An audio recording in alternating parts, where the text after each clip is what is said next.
Hi friends, welcome back to my channel. Today we'll be making banga soup, which is a recipe from Nigeria, from the south and eastern part of Nigeria. They have different versions of this soup. Before we begin, please subscribe to my channel, like my videos and share. So we'll be using some meat and cow skin. We are going to be using just little meat because the main star of this meal is catfish.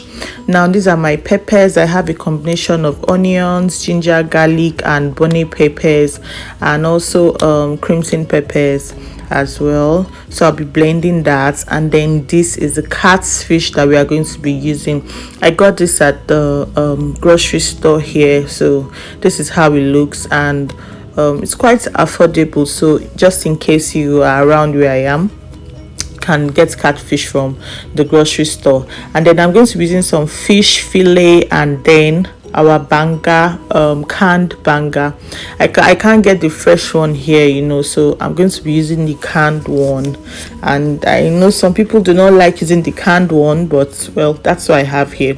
So I'm adding some fish seasoning, Maggi seasoning, and then salt, and then my blended pepper mix to my meat, and then I'm going to give this a stir and allow to boil in its own juices for about 8 minutes. And after a while, this is what we have. I'm going to be adding little water because banga juice is still going to come into the pot, so just little water. I'll give that a stir, and then I'll cover and allow to cook properly. Now at this stage, you have to season very well because this seasoning is going to carry the whole soup. You can decide to add some other seasoning later, but that's basically what you'll use.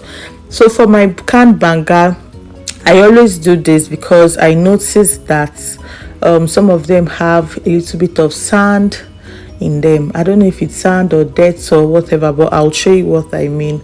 So what I do is I bring it out of the can, and then I put it in a stainless steel pot or bowl, depends on what I have at the moment, and then I add hot water to it, hot boiling water, so that it can melt, because guys, this is palm oil invariably. So I add hot water and I stir, allow to dissolve a bit, and then I cover and allow to cool down. So when our meat has boiled to, like, it's soft enough to what I want it to be, because it will still keep on boiling with the soup, I'm going to add that mix. By now it has settled down, so this is it.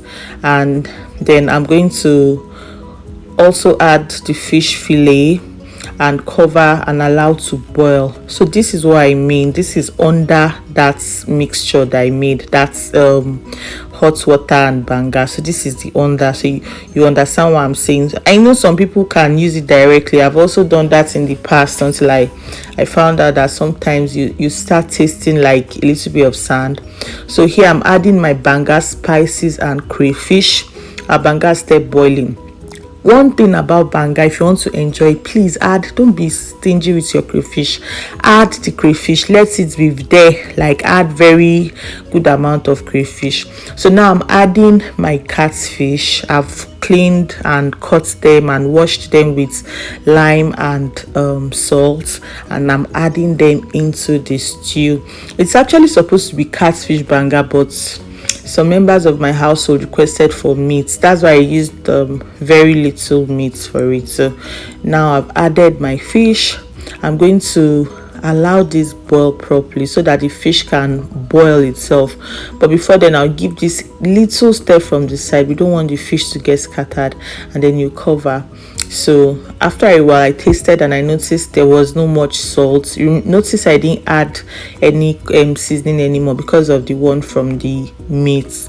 So yeah, I'll just allow this boil very well.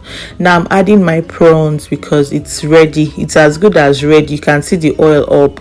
So the prawns are the last things because they don't take time to boil. And please don't crucify me for this step. I don't have beletete, so I'm using or atama leaf. You can use beletete or atama leaf. So I used spinach. I know when I told my mom this, she screamed, so that's why I'm saying don't crucify me. And guys, that's all. Our banga soup is ready. This soup is really easy to make but technical. Trust me, some people make it and it's just oil, like you don't get the soup. So it's not hard. Just follow the steps and you'll be able to achieve this banga soup. Really nice. You can have it with rice as well. I believe the Igbos call it ofaku. So you can have it with rice, you can have it with any kind of swallow, you can have it on its own like pepper soup. It's a very wonderful meal, trust me. And of course you can have it with any kind of protein of your choice. I prefer goat's meat, but well, thank you so much for watching my videos. Till next time, bye. Please don't forget to like, share and subscribe. Click on the notification bell for more interesting videos. Watch my previous videos. Until next time, take care.